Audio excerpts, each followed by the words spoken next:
wait, I'm supposed to show this video. Darn it. That's scary. I haven't done this in a while. Where's the video? Oh, here it is. Sorry, guys. 14, 13, 12, 11, 10, 9, 8, 7, 6, 5, 4, 3, 2, 1, 0.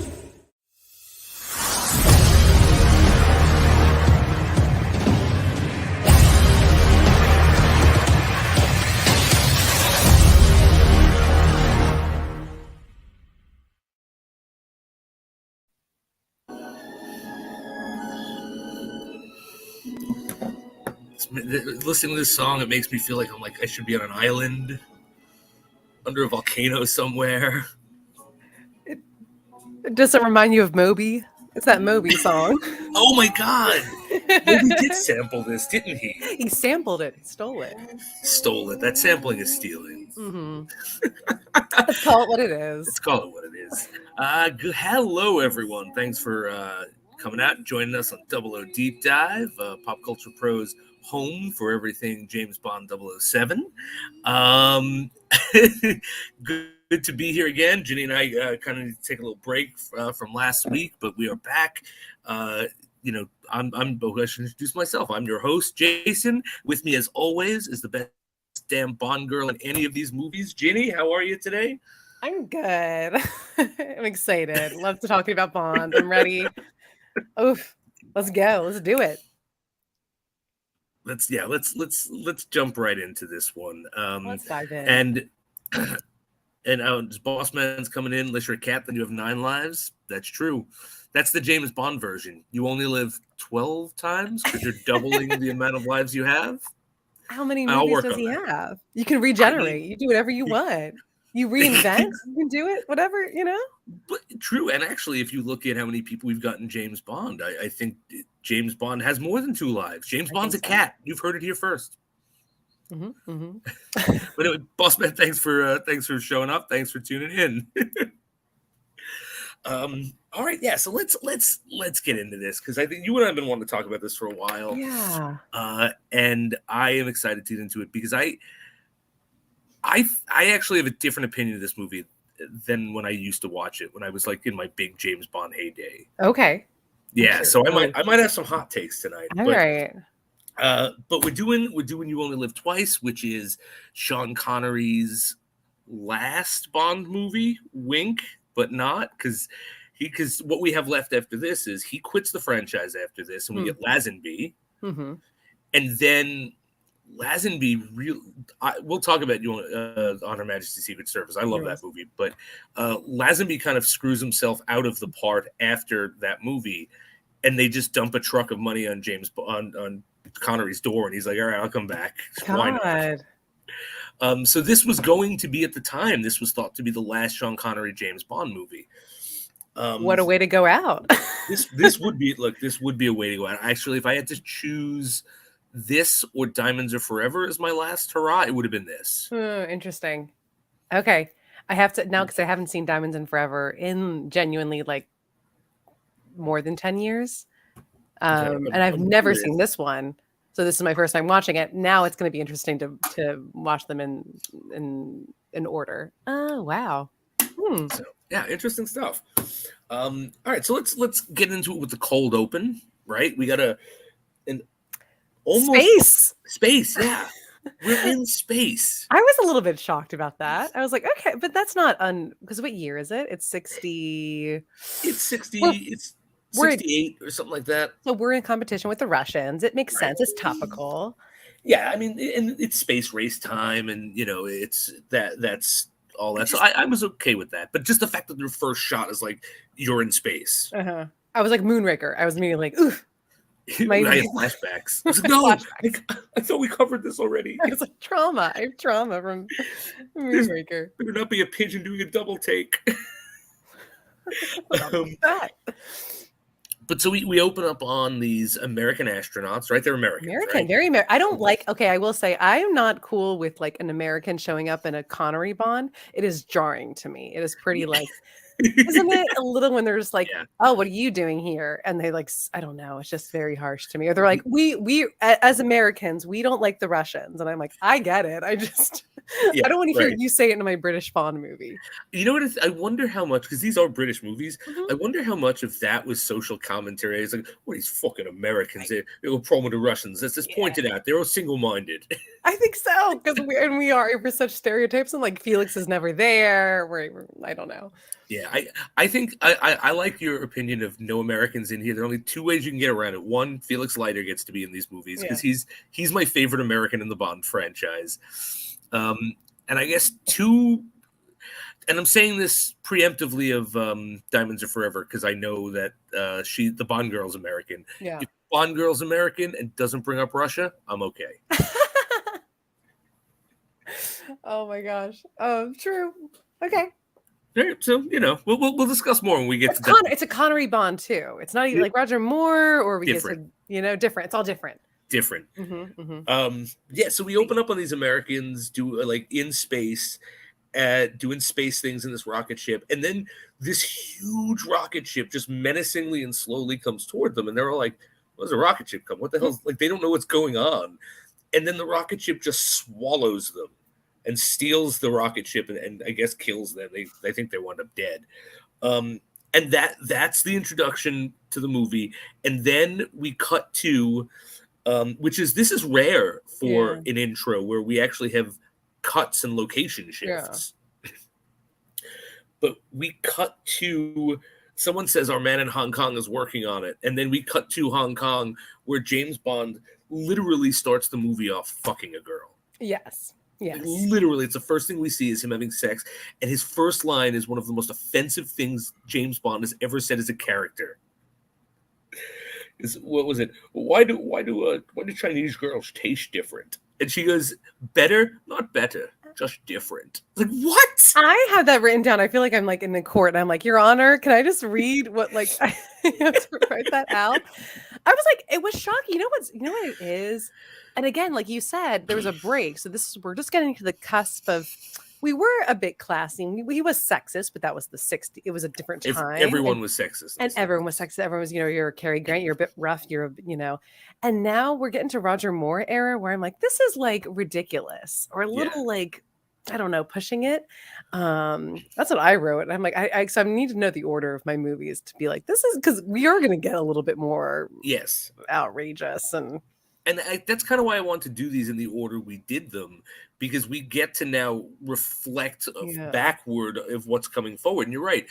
And I didn't even think about this, but we are getting, this now begins we're transitioning into Roger Moore with like things like this, puns, bad, but like very tasteless puns. Yes, I would say, and where before it was just like, oh, he's rugged, and gosh, he's just gonna grab you and like kiss a woman or smack a woman around. Like that's not great, but now it's just like a little goofy and just like, I don't know, unlikable sometimes. But I was like, that was just like, I was like, okay, this is where, and I'll say it now, I'm a little not attracted to Sean Connery throughout this entire movie. Wow. And that's, there's many things contributing, but there is that. Yeah, and we'll get to it as we go through. But I think the yellow face contributes to the great deal. Yes, I don't know. I just go but start from that line. I'm like, all right, let me just.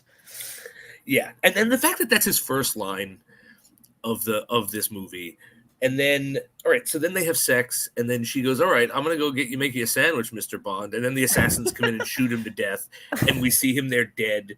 Like, I think the police come in. I do like that he dies, though, quote unquote. Dies. I like that. Here's the thing. I think that saves this cold open. That's a killer cold open. Yeah. Like, because he's not dead, because you just paid your fucking whatever, $4, however much it was to go to the movies in the 60s, to see James Bond 007, who always wins, and you see him murdered in the beginning. You're not going, oh my God, James Bond's dead, but you're going, what? Yeah. Where do we go? Or like, oh my gosh, like, right. Like attention. Yes. I know. So I love that. I do. That's not bad. Not bad. No, I like that. So I actually tracking. Yeah. It keeps me tracking. I'm like, where is he next? They're very great about that. They're linear and they're going to drop that in, we're following that, his body. Yeah, no. And actually once I want to talk about the body thing Like, let me just really quickly talk about the opening credits, because I do really want to talk about that body thing, because that's something where I was like, this is silly. But sorry, so James Bond, bang, he's dead. The police like do the whole like they touch his blood and go, yeah, he's dead because his blood. And then we get the song "You Only Live Twice," which I'm gonna say this is one of my favorite Bond songs. Is it? Yeah. Interesting. I think that Moby sample really ruins it for me a bit. It's not my top, that. but Moby, it's so Moby. But it's like a cool. I like hearing it throughout the rest of the movie. Don't you? I do. I think it's one of the songs that really of these movies that really lends itself well to the score as well as the song. Like, we're gonna see it next week as well with "You Have All the Time in the World," which is the forgotten Bond song, I think. Yeah. But where it just takes it in and bakes it into the whole score, and I think this song really lends itself well. And I was when I was a teenager, which is when I got into James Bond. I was a huge Rat Pack Frank Sinatra fan. Oh. So this is like Sinatra royalty. This is his daughter doing a Bond song. So I love this song. Word. That's a great. It is. Oh, that's so true. Oh my gosh. Yeah. So I'm sorry. Go ahead. No, I was just gonna say that because I think that the melody, just like the "You Only Live Twice," is like, it's fine, but that or like the da na na na na na, which is the Moby sample. Is that didn't someone in 2000s do that? Who did that song? Millennium? Robbie Williams? Oh, Robbie Williams. Oh no, maybe it is Robbie Williams. Oh, am I dumb? Maybe it's Robbie Williams. It's Robbie Williams. Okay. Millennium. Then I do that. Yeah, then I do know that You're song. right. You're right, sir. Because he's British, and but it's Nancy's American. Yeah, I know. Never mind. You're right. You're older than me. You get it. Were you a big Robbie Williams fan? I was not. I kind of dug that song only because it was sampled this song, and I love this song so much. Yeah. And I think maybe that's why I have a different relationship with it than you, Ginny, because I heard this song first. Like, Robbie Williams was something that came out like I was in college, and I had already seen this movie 100 times. See, I liked Robbie. Well, he wasn't like a big hit, but he was like, they're probably right. but I mean, I didn't mind that song. And the video was weird. I think he's peeled his skin off. No, that's right? Rock DJ. Oh, okay. Which is like they censored that on TV, but I love that video. It's such a good video. Because I love when MTV used to censor videos, and that was like, you know what I mean? And then they went, you know what? Censoring videos are wrong. Let's just stop showing them. Let's just cut them all. We don't need them. Cut them off. And then, of course, we don't even have to talk much about the opening credits because this is the Asian one. So, of course, it's going to be Asian women in silhouette with Asian imagery. Yes. Or Japanese. Very Japanese. Very Japanese. Which, I'll give it credit to that. I'm sorry, but at least it was giving us specifically Japanese imagery and not just any Asian imagery because it doesn't matter. I know. So I'll give it that. A little research. Lava? Hot lava? Which is... That would not fire, not like ash, not oil, but like lava. Because he's in like Blofeld's in a fucking volcano in this movie, so that's right? Why I was like, I didn't see a lot of lava in the movie. I just saw there's in the none. opening. There's almost no lava. No, there is no lava. No eruptions. No eruptions. It's just I think there is a throwaway line that Blofeld's thing is in a hollowed out volcano. I was tracking that. I was like, let me clock that. Let me write that down. No lava. I don't know. We needed lava. But yeah, that's all I have to say about the opening credits. Anything to add? No, just that, and just lava. I was just trying to get the motifs earlier in the because usually these credits really set up some good imagery for the motifs, like the symbolism just kind of look for. But like this is just like Japanese women, parasols. You know who we're gonna get, and we're gonna give you lava. And I was like, I didn't see a lot of lava. Yeah, no, you could have used more. I think the prescription is more lava. More lava. My review at the end of this movie. Yeah, just more lava. That's it. 2 lavas up. Throw it in, please. But all right, so then let's talk about this complicated body stuff. Like, obviously he's faked his own death, or the military has made him fake his own death so he can do whatever he's about to do. But we get him wrapped in like plastic in a coffin or whatever, full on, and they like give him the whole 21 gun salute, and they have a military funeral, and they throw the body off into the ocean, and I'm sitting there thinking like, oh, this was a nice distraction. The people you want him to think dead, they're going to think he's dead. And then they go down and they get him because, no, that's actually James Bond submerged. Like, that's a bit unnecessary, isn't it? Like, did they have spies tracking his body from the second they left the hotel through the coroner's office, through MI6? Like, they couldn't have done this without dumping that man in the water? The technology was very advanced. I was trying to track it. I was like, he's just gonna get out of it, and we're gonna be a little elaborate about it. Good job, MI6. Because they pick him up and they bring him to a submarine, which is just MI6 underwater. Because like M is there, and Moneypenny's got her own desk, and Q's farting around. It's like, we're committing to this submarine bit. We relocated a little bit. We're on location. Oh God. But yeah, so yeah, so very crazy. Very crazy. And then the whole, it's revealed like they want to, like, of course Bond is the guy who's going to go and figure out who's stealing the rockets, because the Russians think the Americans think it's the Russians, and pretty much like the plot, because it's a real simple James Bond villain plot, is Blofeld is trying to instigate a war between America and the Russians by stealing their spaceships. Right, mm-hmm. That's pretty much it. And the Americans are like, it's the Russians, right? We're like, we can't assume that, or everyone's pushing back a little bit. The location is the missiles are in Japan, though, and everyone's like, why would that be the case if clearly everyone's like, no one's trying to fire them off? Like everyone's saying nay. Everyone's like, no, it's not us. So you have to figure out why. A little complicated. The Russians involved in it. We're going to Japan. We really needed to get the Russians involved. And I do love, though, in that scene where the Russians and the Americans are arguing, where like the Americans are like just crazily blaming the Russians. The Russians are just stonewalling. They're not even saying they didn't do it. They're just stonewalling. And the British are like, oh, no, gentlemen. Now, really, we must understand that there's a better way. We'll figure this out. It's not you. We've got a guy in Hong Kong to do this. Like, they're the cooler heads prevailing right there. The propaganda. I love it. The Brits. I do love that there is something like they're the neutral party. Of course they would. They got to bring that back. Right. Of course. I mean, could you imagine this day and age? The English coming in. The English coming in as mediators.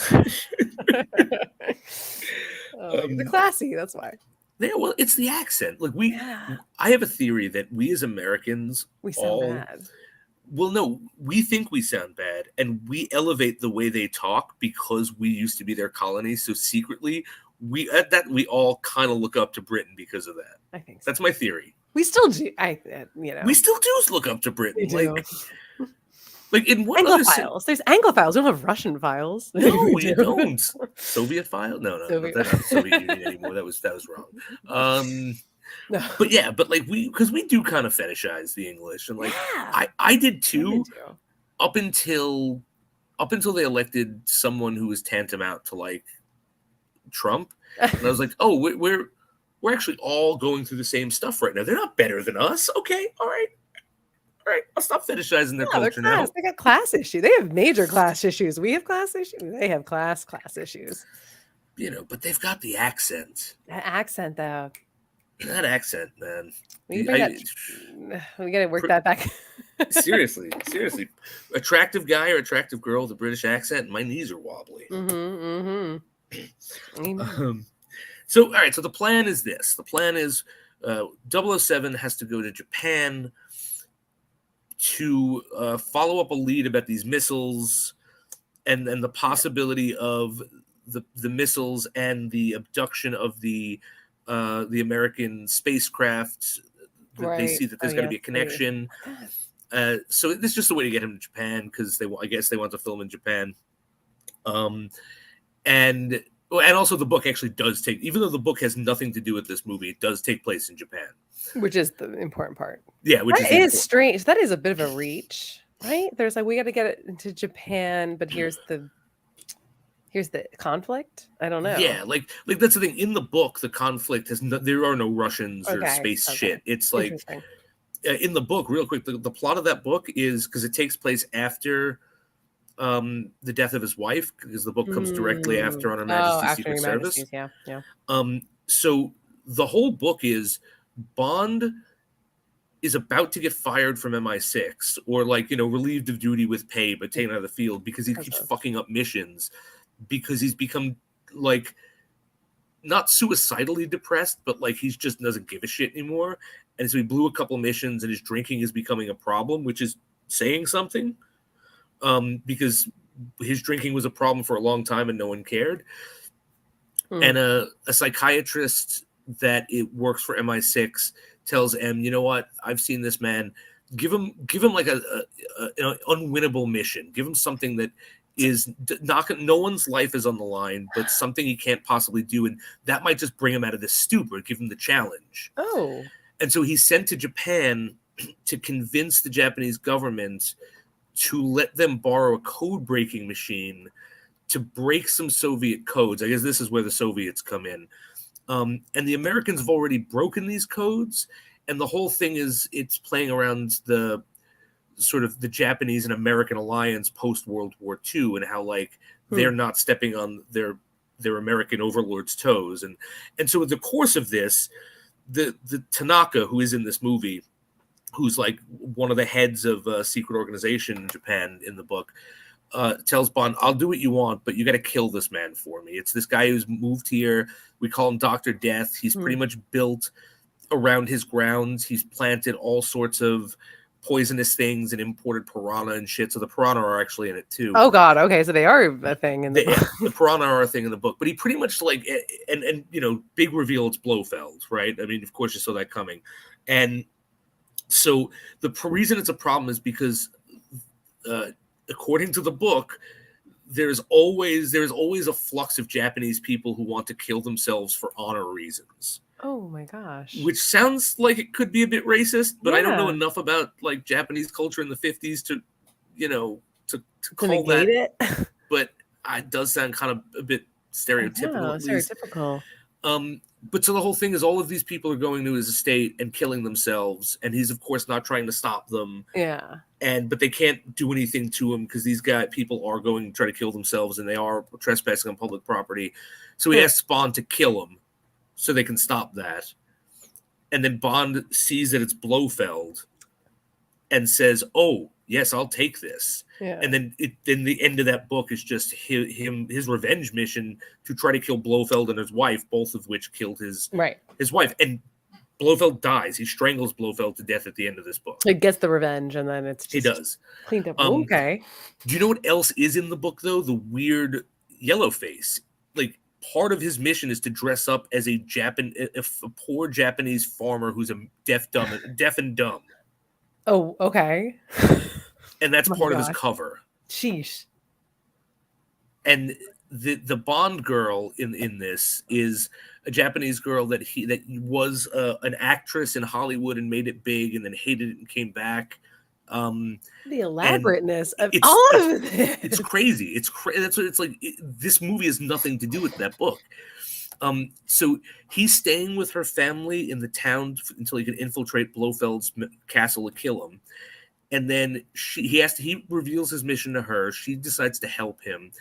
He blows the castle up and winds up escaping and swimming to shore, but he has amnesia. So she decides to lie to him and tell him they are lovers about to get married. Oh my God. And then has him get her pregnant and doesn't have a chance to tell him before he's like, look, flashes are coming back and I need to go to Russia because I was here for having something to do with Russia. And so he leaves. So are you telling me so she has a baby? Does she have the baby? Is the baby... She's not in the book, but she is 100% pregnant when he leaves. So canonically, he has a child. So he has a child that is Asian, half Asian. Yes, half so Japanese. You're telling me Henry Golding is he's Chinese, but I mean, he could be our Bond. half British, half Asian man. I mean, to be a precursor to a Bond. you know what? If they wanted to do that, if they wanted to go deep and like say it's James Bond's illegitimate son from You Only Live Twice, I mean, you don't. But like, is that how you reboot a series? I don't know. I don't know. I genuinely can't say that. I don't know if that would be a good idea or a terrible idea. Also, probably like impregnated a lot of women. Oh God, yeah, no. But Bond has a bastard child in every single country he's ever Germany, been in. Russia, 100% Russia. Oh no, I'm sure he got the spy that he seduced from Russia with Love. You know, he got her pregnant and left her somewhere. It's like, bye. Russia's huge. I'll see you later. But yeah, so that's the plot of the book, which has nothing to do with this.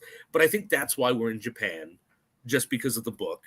And so they sent him to just figure out what's what. That's just they pretty much just go, Bond, go to Japan and figure out what's what. Like, solve the case of this movie. Oh my gosh. And so he meets this guy Henderson. Yes. Who we will see him again because he plays Blofeld in Diamonds Are Forever. That actor. That's weird. So many weird Blofelds. Too many Blofelds to me. So many. Every episode, every movie, it's a new Blofeld. And so Henderson is like Bond's contact. He's like a Japanese. He's an officer who's like retired in Japan or lives in Japan, stationed there. He's about to tell him the exposition, and then he just gets murdered because. And again, I don't know enough about 50s, 60s Japanese culture to call racism on this. But all of his walls were literal paper.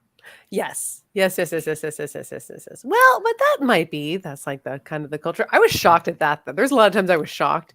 And then what happened was because they were drinking, they were like, cheers, this is your vodka martini.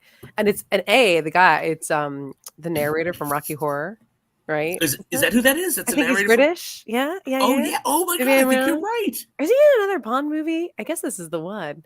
But it's the oh God, what's his name? But he's like just the professor who's like telling you the tale of like that's right. You're right. Janet and I thought he was poisoned, and then I was watching with Tom, my husband, and Tom just goes stabbed through the like because it's like paper. It is like it's literal paper. But yeah, and then so of course Bond tracks that guy down. That guy actually, that character is in the book, but he's way more interesting. He's an incredibly irate and verbally abusive Australian agent. Cool. Makes the connection from Bond to Tanaka, and him and Tanaka have this love-hate relationship. And then, like, there's a scene in the book where he realizes Tanaka has bugged their the restaurant table they're at because he wants to find out what Bond is doing there, and he's drunk, and he's like, yeah, well, I'd love to see your red face when you hear what I'm about to say to you, you stupid son of a, and he just like laces into Tanaka, and then it's revealed later they're actually friends. So it's like it's a very interesting, it's a very Australian thing to do, and I was like, no Australians in Bond movies ever. Where are the Australians ever? I would believe Australians more than Americans. Like, aren't Australians like sidekicks to the English? I mean, wouldn't they be? We are. They're the cowboys and prisoners of. We talk about. We should talk about that all the time. Is that Australians? No offense to any Australians. No, I love Australia. You're Irish criminals that just like they kicked off of England and were like, here you go, right? Take over this land, which is insane. And I'll tell you something though. I respect Australians because I think they are evolutionarily what we need to be as a species, because their forebears, their ancestors were dumped with almost nothing on a island full of creatures looking to kill you. Yes, yeah. And they were like, we can habitat this, we can make this work. And the seasons are off, like their winter is summer and their summer is winter. It's like, which they wouldn't have been used to when they first got, now they're used to it. But, so it's like, I don't know, the fact that a country and a whole civilization spurned out of that, and not everyone wasn't just murdered by wombats or something. I mean, that's evolutionarily speaking. You're right. They should all be like Russell Crowes, like willing to fight and ready to fight anybody at like the drop of a hat. Right. Right. Start throwing punches. You're right, Jason. Look, I'm just saying there are strong people. They're tough. They're strong. They are strong. All right. So then Bond actually then goes and does some spy shit. So we find out about no, I might have mixed this up. It's the Osada company. or is it Arasaka? And I apologize, but I am also currently playing Cyberpunk 2077. Oh, you are. And there is a Japanese corporation that has a similar name. So if I think it's Orsada, but I might be wrong. I apologize if I got it wrong here. But but pretty much Henderson puts Bond onto this corporation, and he breaks in and actually does some spy shit. Yep. Which we don't always see Bond do some spy shit, but kind of does it bad because he triggers the alarm almost immediately upon opening the safe. Yeah. And it's a long scene of him opening the safe too. I feel like it takes forever. It really does. And then he gets out. Then he there's a whole chase scene, and then he gets out, and he's picked up by our first Bond girl. Yeah. So you want to take over and talk about some of the Bond girls? Well, I do. I'm a little enraged about a lot of my Bond girls. This is not a good one for Bond girls. No, but like not in a because I like them, I suppose. Like Aki, like because eventually it goes or our bad Bond girl, but I don't even want to mention the Bond girl, Helga, I believe. Her name is, but his like good Bond girl, his ally is Aki, yes. I believe. So there was again a very it's the very most sexist of like massage parlors and girls just like bathing him and getting him ready, and he happens to like meet one. I will say they all are Japanese. If the women are supposed to be Japanese, his Bond girls are, which is great. They're not like women. Right. From England who are sort of made up to look or tanned up, like I think, to be more a different ethnicity. They're not, which is great. And they're just dubbed. That's as most Bond girls are. But Aki, I like Aki. She is just kind of his like, I don't know, contact. And even when they have to go undercover, she can't fully go undercover with him, but she's just sort of helping him out of Bond, which is, I don't know, she's our main Bond girl.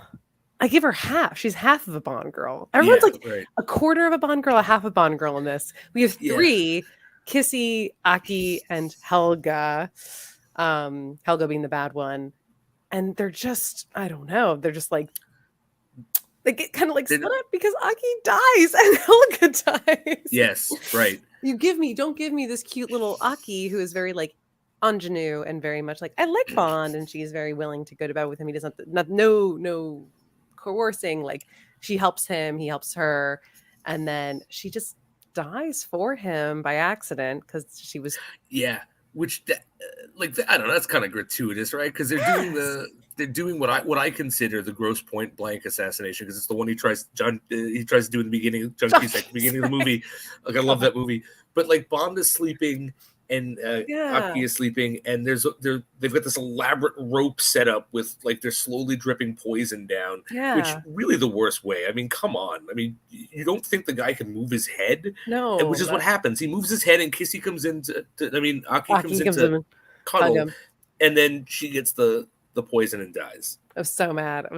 I was shocked at that. I was shocked, I tell you. Because I was like, oh my gosh, she's a real Bond girl, not like these weird, like sometimes he has an early Bond girl that's like there for 2 scenes and she's like, bye, see you later. She was there. She was like a partner. Yeah. She was fighting. She was in the action scene. She was like climbing down ropes with him. And she just died. And I was like, great.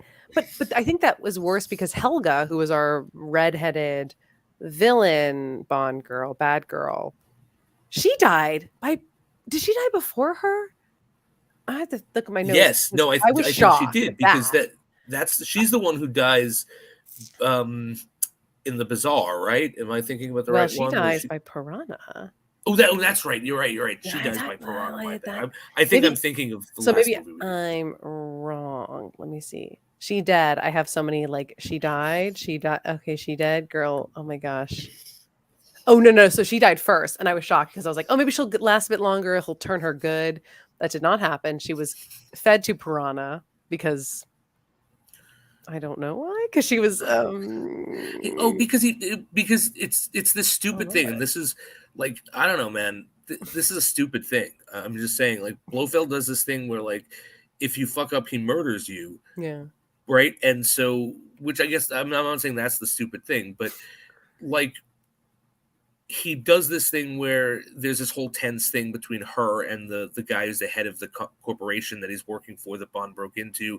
You don't know which one he's going to kill. And then it was her because it was on her to kill Bond. Yeah. But I think this is a stupid thing because this comes back later when this same guy at the end, when they've got Bond, like, does something that fails them, and Blofeld pulls out his gun and could fucking easily plug Bond and end the whole movie, and instead kills this guy and goes, now you see what I do to people who don't follow my orders. And it's like, why did you just let James Bond live? To make him an example, because people were watching, maybe? I mean, yeah. I mean, you don't understand the corporate, the head ups in the corporate. Right. They're just like, we have to make an example of these, like, higher members of our staff fired. I just, maybe just better time to do it. But that's why the piranha stuff. Stupid, because I was shocking to me because I just thought, oh, maybe she'll just last a bit longer or she'll get redeemed. No, and then they killed Aki. I was like, and I was furious about that. And then they gave us Kissy. I like her. I was just like, we don't need. This is too late, and she's in a bikini for the rest of the movie. And I was like, all right. And great. the reason we have Kissy is because Kissy is the girl in the book. But like, is she? Yeah, and Aki doesn't exist because none of that stuff happens. But that's crazy. I think what they should have done was just had the character of Aki be called Kissy, and just have it be that character who goes to him and does the whole marriage thing. Like, there is something I was like, I almost understand if you did this in like a Daniel Craig movie where you murdered these two girls. I said ice because that's what it is, like icing them so soon. I was like, I think he would mourn them, or because you spent so much time with Aki earlier in the movie, that Sean Connery should be more mad, like very vengeful and being like, I'm pissed. Okay, let's. Yeah, because they were like, they were they were together, but chemistry. They had great chemistry. They were having sex. I don't know. They were working together. She saved his life a couple times. Yes, I was like, there was an agency to her character, and then Kissy showed up very cute, like, oh, we're fake married. I was like, I don't know you. Like, I bonded with this woman earlier. Let me give me her. So that was kind of that was a hang up. I was shocked that the two of them were just like boom, boom. Yeah, I agree. I think narrator from Rocky Horror were murdered so early. Shocked. Yeah, no, absolutely. They have nothing to do, and his character, okay, he was just set Bond in the right direction. But I think women are usually throwaway to James Bond, but Bond girls are not usually throwaways to the movies. Right. And because we've talked about Bond girls, even in these earlier ones that are given some agency, some stuff to do, but I think there's nothing for these girls to do, and I think they're disposable. Like the fact that we lose two so early on, it's almost forgotten after that. Yeah, it is pretty crazy. And again, I don't know, I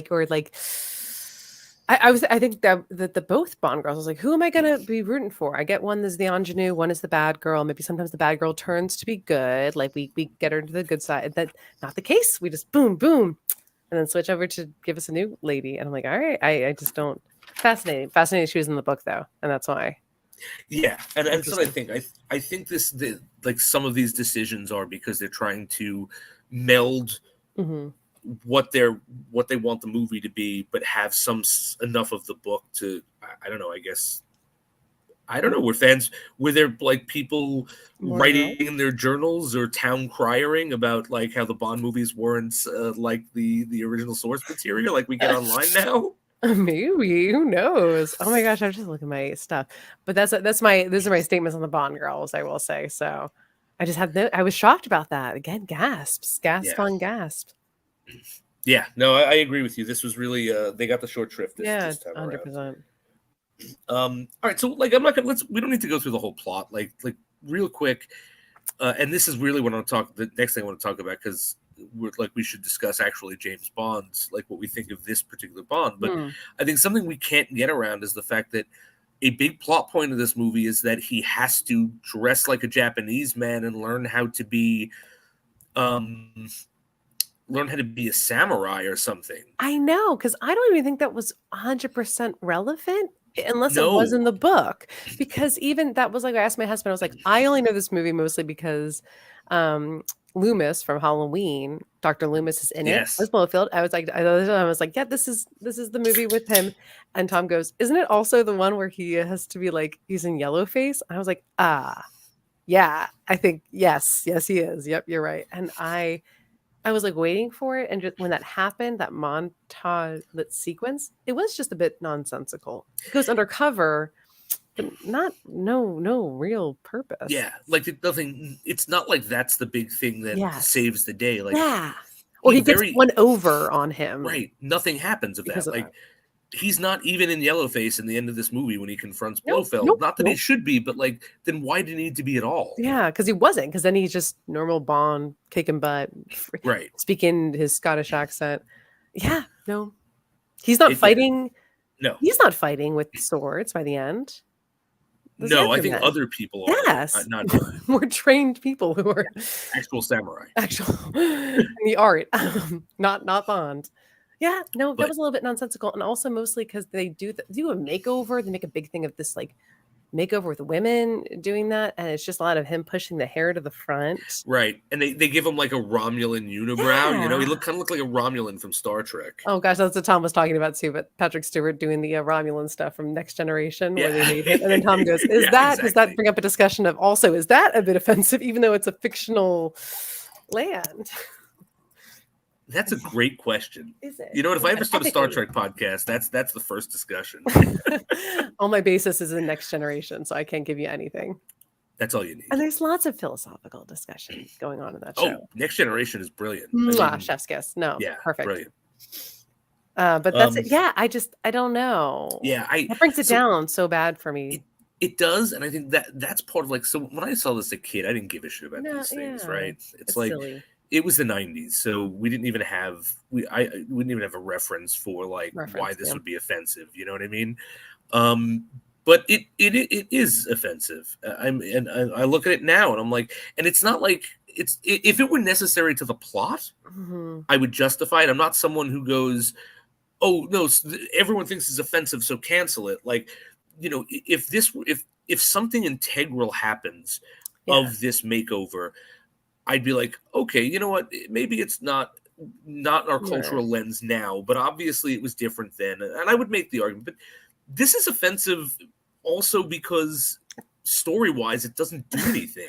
Yeah, it speaks to you immediately, just being like, oof, like, gosh, not great. And he is surrounded by actual Japanese actors, which I love. Again, I think that there is some like authenticity. Again, there's so many movies I could, you watch that are like, oh, we'll just, like Flower Drum Song, you just can kind of like, not, I mean, they've got a lot of, clearly Asian actors. And then it's just a weird part of the movie that goes on a bit too long, doesn't add anything to the plot. And I'm just like, this speaks to me. I'm just like, no, it's not right anymore. Like, it's just, maybe you're a kid in the 80s. It's, it's a bit silly.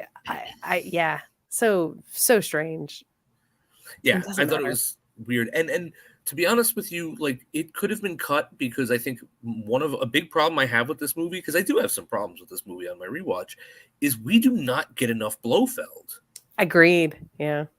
Like, instead of this 20-minute Bond is going native in Japan and Yellowface, scrap that as it's meaningless to the plot and like introduce Blofeld sooner, because like we meet our Bond villain in like the last 20 minutes of the movie. It is pretty crazy that he's just in shadow or he's just like hidden nicely. But I'm like, and also in hindsight, you cut to like 20 years, 80s. It's Donald Pleasance, who like we love, and is kind of like a genre figure, and he's a great actor, and he's so good in this. And I'm like maybe Goldfinger, give him that Goldfinger length of time where we just sit with him, even like a little less, I guess. Right. It's shocking because he is so good, and then when you get like time with him and Sean Connery, they have great chemistry, and I'm like, ooh, I can't wait for them to continue this like onto the next movie, and I don't know. Yeah, and the thing is though, like, this is the only time Donald Pleasance takes the character. That's crazy. Donald Pleasance is, in my opinion, the best Blofeld. He's just iconic in the role, and yeah, I'm with you. I think like maybe not give him the Goldfinger treatment, because I think that movie was Goldfinger's movie. Like, that wasn't a James Bond movie. That was Goldfinger featuring James Bond. But but like make him a presence, like mystery. Give him that mystery. yeah, feel, like but- you like keep him in the shadows for the first half an hour, but then give me a reveal. Don't give me an hour and 40 minutes of like some good, some fun stuff, some bullshit, and then when we get him, it's like okay, but now the plot's happening. I want to sit with this guy. I want to see more of him, and the Agreed. fact that we're not going to get to see more of him because That's crazy. in the next movie it's Telly Savalas who does something very different with the character. But oh god, but the gravitas. I have to do more research on Donald Pleasance's life because I know he just did a bunch of B movies. He's great, but he's like one of those B movie actors that is like kind of brings again a level of like seriousness and He brings credibility to credibility. Yeah. He's like the American. No, is he American or is he English? I think he's English. Maybe I have to double check. I don't want to talk in a turn. Because I was going to say he's kind of like Christopher Lee, like that. Like, yeah. Except Christopher Lee lived long enough to get himself into some fucking franchises, so he could be, immortalized. Oh no, but on anything, anything. Star Wars, yeah, we got Christopher Lee. Lord of the Rings, you fantasy nerds, we got Christopher Lee. He's English. Okay, so Donald Pleasance is English, like Christopher Lee. Yeah. But I was like, again, it's just like you start. Genre? Yeah. He's my favorite part of those Halloween movies. Like Halloween 1, of course, a brilliant movie. Halloween 3, of course, is a brilliant movie. Fight me on it, Ed. Fight me on it. Because he hates that movie. It's very controversial. But 4 and 5, I love him in 4 and 5. Donald Pleasance. Love Donald Pleasance at 4 and 5. And the fact that he gets to play the single worst psychiatrist in the entire world. Like, he keeps messing it up. I tried to help him for the first 7 years, then I spent the rest of his life trying to keep him in. He's evil. I see it in his eyes. It's like, Dr. Loomis, where did you get your degree? You still a doctor, sir? Do you need help? Yeah. Right. Okay. But he's doing a great job, like in this movie as Blofeld. His plot is what it is. Like, I don't think it's a great plot. I wasn't captivated. Like, of course, I've seen this movie 100 times, but like, I think even the first time I saw it, I knew it wasn't the Russians taking the American. He's German, right? Is he? And he's playing it with a full German. Yeah, he is. He's very German, but he is very German. I think that's how I base my German accent off of like that, like I very do stereotypical. But what about Telly Savalas? That's great. Telly Savalas is he doesn't do anything. Okay, I'm Blofeld, baby. Who loves you? Got a lollipop here. Kojak, watch it. All right, that doesn't make right. Okay, answered. Oh no, I think he's fabulous. Yeah, that's my biggest thing of this movie is not enough Blofeld and too much just like Bond grab assing with shit he doesn't need to be doing. Yeah, you're right.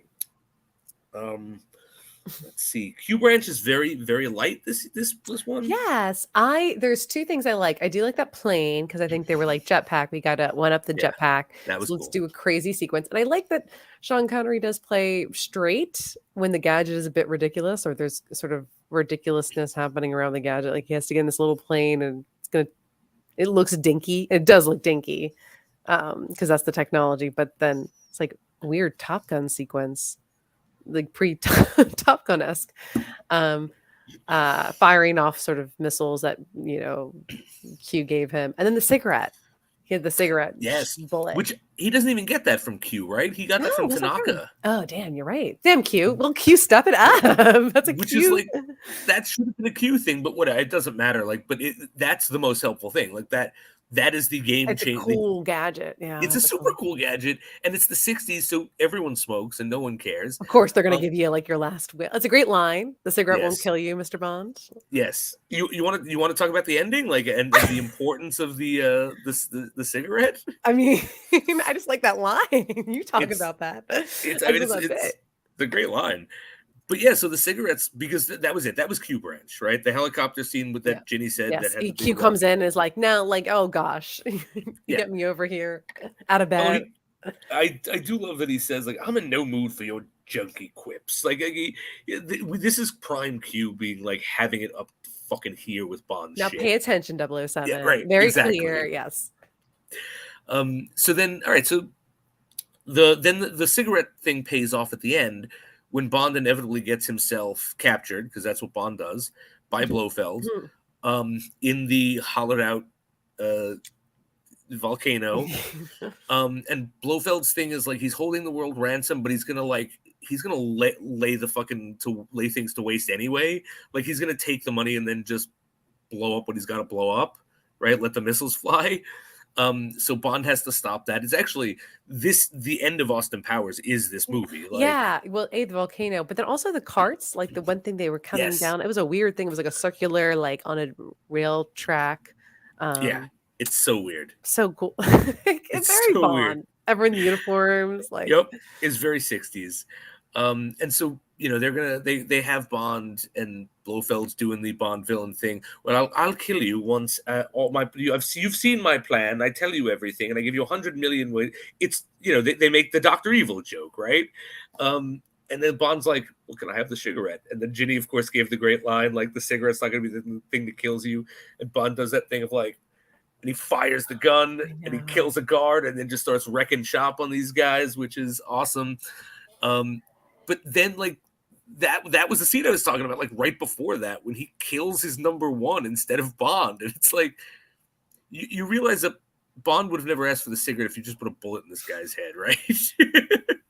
boom, boom. It's the drama of it, which is, you have to make an example of people. You want to show off to your employees. It's like it's like a Be With the Boss, except that you just be like, look everyone, look at this. I'm parading my. It's like I don't know. It's like a cat with a mouse, but they're not like killing it just yet. You're playing with it. Yeah, right. You could do it better than that instead of being like, let me treat you like a human, James Bond.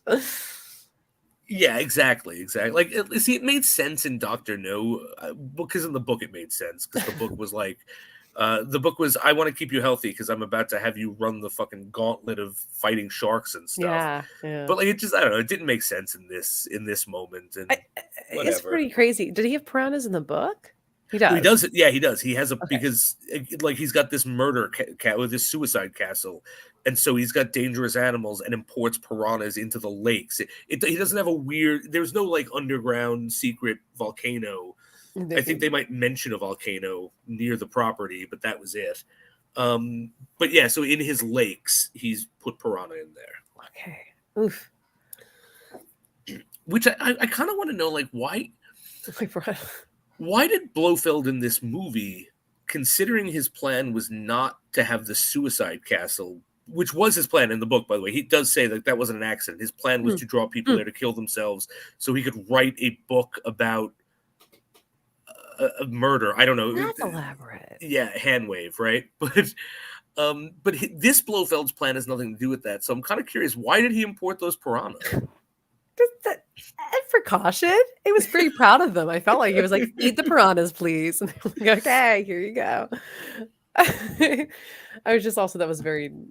Now I say Austin Powers, but that's like such a. Yeah. Gosh, whatever you want. Sharks with laser beams. With freaking laser beams. And piranhas, man eating. That we imported. Crazy. And crater guns. I don't know why he mentioned crater guns. He was like, "Get your crater guns out and start shooting." Yeah, that's right. That was just a weird line. I was like, everyone has crater guns. Interesting.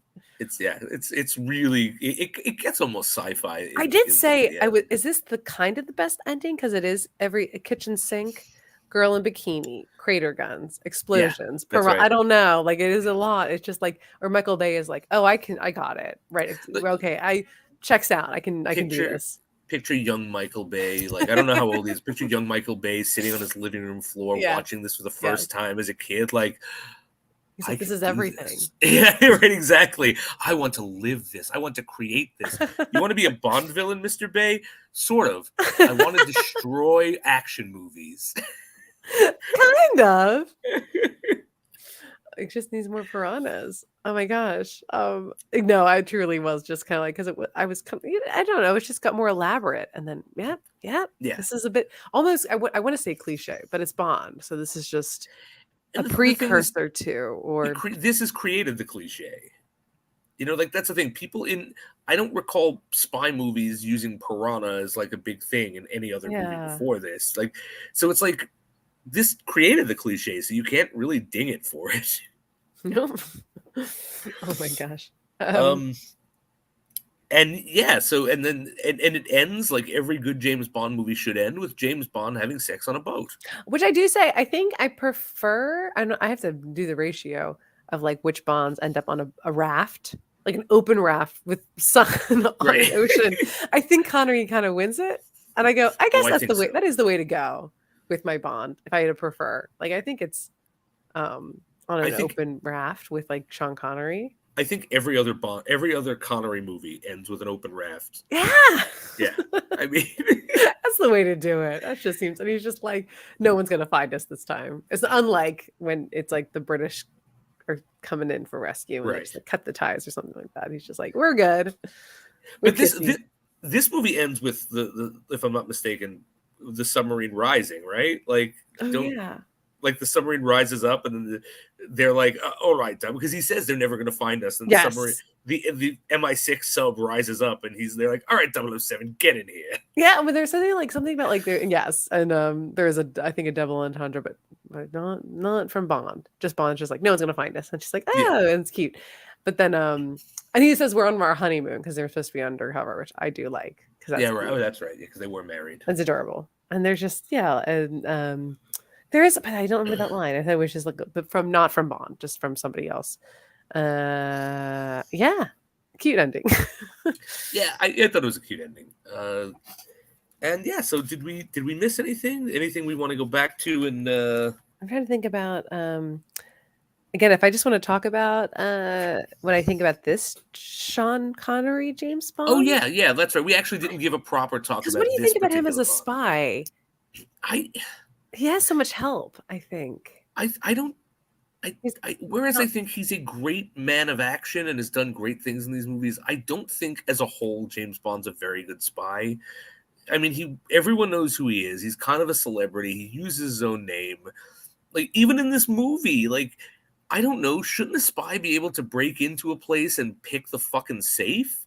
Yeah. And we didn't talk about this, but like then Bond makes a really stupid error by like after triggering security and getting himself on all sorts of cameras, he then decides, oh, that's right, I got to do more spy shit, and goes back to the Osada place the next day, pretending to be like someone who wants to engage them in business. Yeah. And like it's made very clear that they knew from the moment he walked in because they had his pictures. Everybody does, though. Everybody does in these movies. Everyone's pretty much like James Bond. Yes, of course. Right. They know what drinks. They know what he drinks. They know exactly what he drinks, which is a problem. So him as a spy, I don't think he's a very good spy in this movie at all. I don't think so either. And there was like not even a lot of action, not a lot of punching, a lot of him being like smacked on by women. Just the sort of the dock scene. But I don't think he's like punching. I think his wig doesn't look good. I think his like hairpiece isn't great. Yeah. Don't you agree? I don't know. No, I agree. His hair and it's made to look worse when they like yellow face him up. Yeah, face him up. It's so bad. I was like telling Tom, I was like, I don't think that's the issue. I was like, I think there's a weird period where I just go, either you're a young Sean Connery, a little bit in the 80s, you're good back again. No 70s Sean Connery, no Zardoz Sean Connery. No. Hell no. I go, but then we go back to Untouchables. I'm like, we're back in business. Like, yeah, that's the thing. Either you're a bald Sean Connery or nothing. Connery was hot in the 60s. And then in the 70s, just was not. It was not his era. It was not his era. That's wasn't. Fine. And then as he ages, and like even when we get like 90s Sean Connery, like when we get like Last Crusade Sean Connery, it's like, you're older, but you're still yours. Sean Connery. I get Entrapment Sean Connery. We should cover Entrapment. I'm asking you now. I'll cover Entrapment. I haven't seen that since I saw it in the theater. I think it's gonna be a great spy movie. But I'm just like, I don't know. I'm like, it's only the 60s. It's only not even the late 60s. We're not that there, I don't know. We're not even at Diamonds in Forever yet. And I'm just like, I don't know. Maybe it's his, too Roger Moore for me. Yeah, maybe I think some of the lines are a bit too Roger Moore. It's a little too cheesy, a little too, but he's not making that work. So I can't say, but I'm not a fan of this Bond, which doesn't help for me liking this movie either. I'm the same way. Like I don't know. I can't like he's always sexist, but like he's really like he's bordering on woman hating in this movie. Yeah, or like truly when you say like treating women like objects, right? It's definitely this. It's definitely and not even like funny or like lovingly. There's no lovingness. Not that Bond is a like lot of that. He's always kind of rapey by our like 2022 or 20 whatever year we're in standards. Standards, yeah. So that goes without saying. But like, I'm also someone who can divorce myself from our morality and look at what it was then. Yeah. And even like when he's roughing a girl up, it's like the implication is this is a thing that they both want, and this is how men were perceived to be romantic There's or a manly or submissiveness whatever. to the Asian women, and I'm like, I don't, and there's so much of it. I'm like, oof, no women are fighting back. No, that section where he takes the bath, and it's like, in Tanaka, who I actually did like, Tiger Tanaka, I loved character. him. I thought he was good. But his line of like, in our culture, men come first. Yes. And it's like, ugh. That's even like that's like the Austin Powers nixed that line too, I think. Yes. Or they messed with it a little bit. But I was like, yeah, because it's just so God. Like it's And the fact is, like, Bond is titillated by that. And it's like, I don't know. I like my Bond to have a little respect for women, especially the Bond girls. Yeah. Like, and that thing too is, I expect him not to respect the women that he just is sleeping with, but like, I've seen him be an equal partner with some of these Bond girls. And I'm not just talking about the newer ones. Right. Even we just watched the one where he like talked to her about, or like, I don't know, just like there's a gentleness, there's like tenderness. I'm not seeing any of that again, or like getting to know you, personality. Like they have a full conversation. Right, exactly. Like there's no like, this is just like they're there, they help, they get killed, no big deal, let's move on. It's like, I just didn't dig that. So yeah, he's a bit too callous. This Bond is a bit too callous for me. Pretty crazy. So where would you? We're not doing rankings yet, but like, where would you put this? Like in just the Connery verse, the Connery. Oh, this is low. This is pretty low because I like Dr. No. I love Dr. No. I just do because I don't know. I think it's just like introduction. Like, of course, you're going to be his womanizer. But there's a charm. It's a lot of him, not a lot of weird sections of the cult. But I guess we were trying to branch out and make it more adventurous. If I'm being like fair, I don't. It's pretty low. It's just very low for me. Yeah, so I think for me, out of the Connery ones, and this is the change, because this used to be one of my favorites, because I used to dig the Austin Powers stuff. Again, I saw this movie before Austin Powers. That is.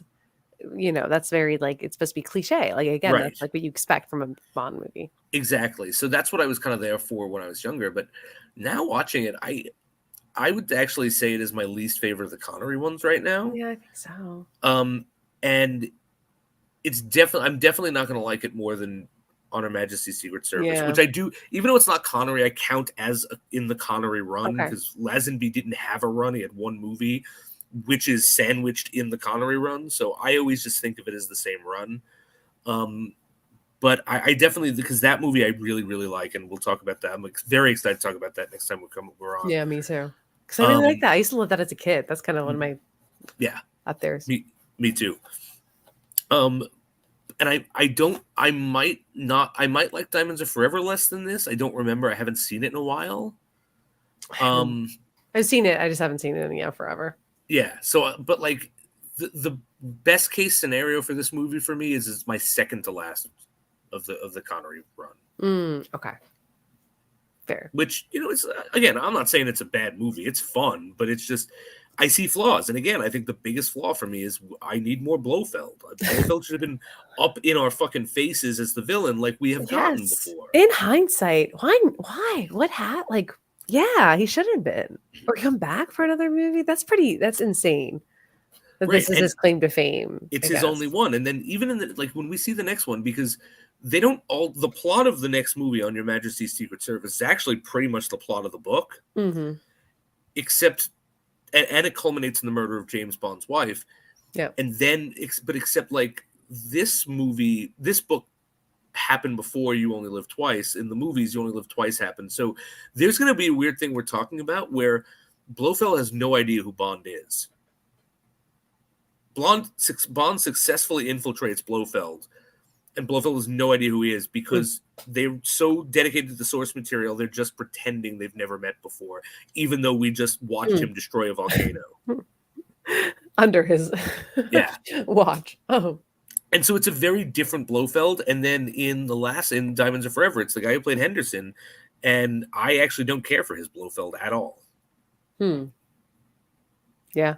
So it's sad that this is all we get for Donald Pleasance's Blofeld, and because he is the best, he's better than even the one from Spectre. There is kind of, again, I had to make a note of it, the chemistry just between him and Connery, and you go, these are two like eventual cult actors, like you've seen in stuff and like genre stuff, but there is just like a little bit of a gravitas, a bit of a tete-a-tete, and I'm like, then later when you get to like Pierce Brosnan and Daniel Craig movies where you have these sort of like, you get to have these big bads, against their Bond. This is it. This was sort of, I don't know, a little bit of a tension, but just like it's so cut short. My gosh, maybe it is because he's Dr. Loomis, but I think he's fabulous. Oh, I know, I do too. But even I think he's fabulous because he's Dr. Loomis, because he was fabulous as Dr. Loomis. So it's like he's just a great actor. That I wish he had a better career. I know. I have to see Prince of Darkness again. And he did some Hammer horror stuff, I think. Okay, those were always fun. But those are always fun to watch now. I'm sure they did nothing for his career. No. They just had when this is when you get like George Lucas, who was like, oh, I love the Hammer horror. Let me put Peter Cushing in my Star Wars movie. And then everyone knows Peter Cushing from Star Wars. Which I'm so happy about that, because Peter Cushing is a man who should be remembered. Exactly, 100%. Did he play Dracula in those Hammer horror? No, he was Van Helsing, and he was an evil Dr. Frankenstein. That's it. He went the Frankenstein versions. And then Christopher Lee was the Draculas. That's right. And they get him for the other Star Wars. We're rewatching the prequels with Vivian, like half hours. Okay, how's that going? Interesting, because she wanted to watch Baby Yoda, but sometimes the Mandalorian episodes aren't like cutting it, so we're just going to rewatch a little bit of Star Wars, and you get tired, we'll put you to bed. And they're alien creatures. Yeah, Jar Jar Binks is interesting. It's pretty crazy. I can't mess with those prequels. I like the second one. I love the second one. It's a guilty pleasure. That's pleasure fair. for me. That's fair. And I like parts of the third a lot. Yeah, there is a third. The part where they're like execute the order, and then all of these like robots just turn on the Jedi. I think that's chilling. It's pretty crazy. Yeah, it's chilling. But anyway, anything else about this movie? Anything else we didn't touch on? No, not from that. I've said my piece. Yeah, I think I did too. So I think we're gonna. Oh no, there was one other thing I did want to say. Just one other thing about the book that I wanted to read you guys, because in the book, he doesn't fake his own death. None of that happens. The reason it's called You Only Live Twice, because him and Tanaka actually have a bigger relationship in the book. Okay. And Tanaka is talking about, and of course, as an English teacher in me, I love this conversation, that though there are a lot of great English authors, they're not the only great ones, and they shouldn't be the only ones in the canon. And he talks about like Japanese authors. Yeah. And teaches Bond how to write a haiku, and then makes Bond write a haiku. That's awesome. And so Bond writes a haiku, but he fucks it up because there's too many syllables. But it's in the book. You only live twice. Once when you're born, and once when you look death in the face. Oh. So not a haiku, but still pretty cool. I mean, I kind of love that. Could you imagine that being read at your funeral? I would. I kind of don't hate that. I think I might have that read at my funeral. But yeah. So I wanted to read that because that's why this movie is called You Only Live Twice. It had nothing to do with elaborate like death plots and stuff. It's just Bond writes this haiku badly because for the format, but is actually pretty powerful, and it also like goes into what he's going through, because the book explores his post-traumatic stress after losing his wife. Like the reason he's all fucked up is because his wife was murdered. So like, he's a guy who looks death in the face all the time. He's going to kill this guy. So I want to have that, and I don't have that in any of the.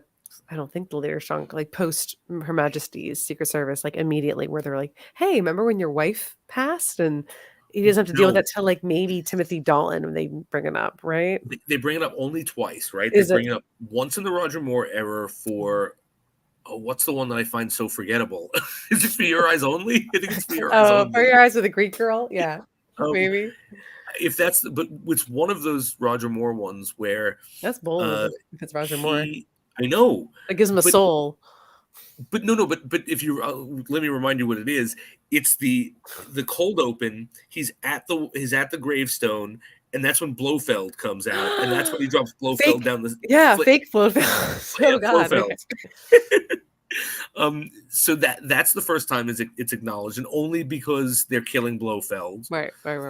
And then and I think it's And then acknowledged Timothy Dalton when he's at the wedding and Licensed Because is my favorite movie, and then they're like, he was married once, and no one talks about it ever, and I'm like, oh, I remember.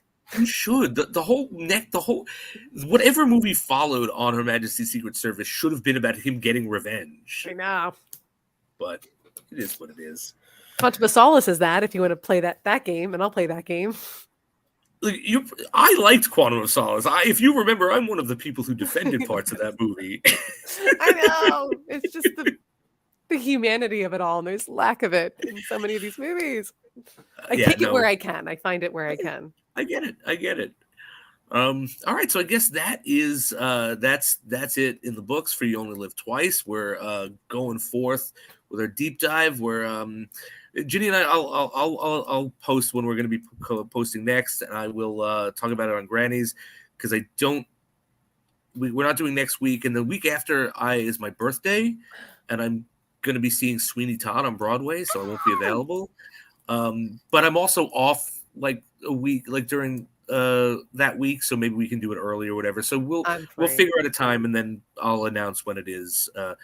We're just dragging it out. We're just making because there's only so many more movies left. It's true. But we do have a second season queued up. We talked about. Yeah, that's right. If you remember what we decided to do, so that's exciting. But yeah, join us next time, and I will be posting when for on Her Majesty's Secret Service, which is the only James Bond movie done by George Lazenby, who is very divisive within the fandom. So we'll be talking about that.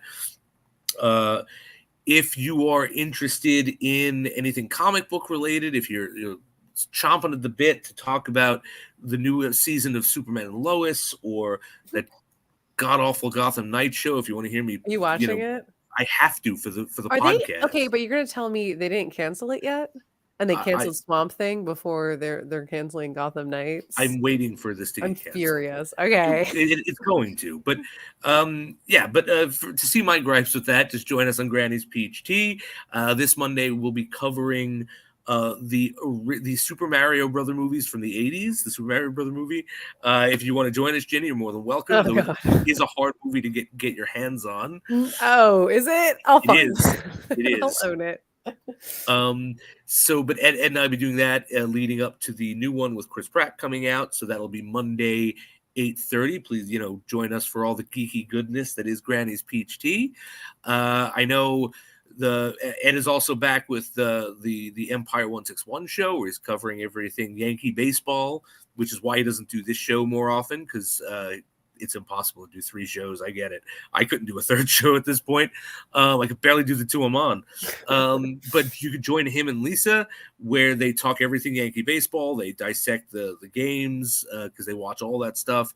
So if you want some Yankee baseball, you got that. We got Bossman Faraci does Put It in the Books, which is all about Mets baseball. So if you hate the Yankees because the Bronx sucks, but you love the Mets because of Queens. Because I still don't actually know how people choose their baseball teams. I'm not a sports guy, so I don't get it. But Faraci will tell you all about the Mets stuff, everything going on in Mets baseball in Put It in the Books. We got Just Too Sweet with Tim and Eric. They do the wrestling, a lot of stuff going on there. Also, you got Tim and Eric doing the A to Z show, which they do every Friday nights for the most part, where they literally talk about anything they want to talk about. And I pop on that show sometimes. Love going on that show. Love talking to those guys. Eric cracks me up. And of course, Tim is, I love Tim. Tim is one of my favorite people in the world. But yeah, so lots of stuff here on the site for anyone who's interested. All right. And then I would say that, you only live twice, guys. You only live twice. Cheers.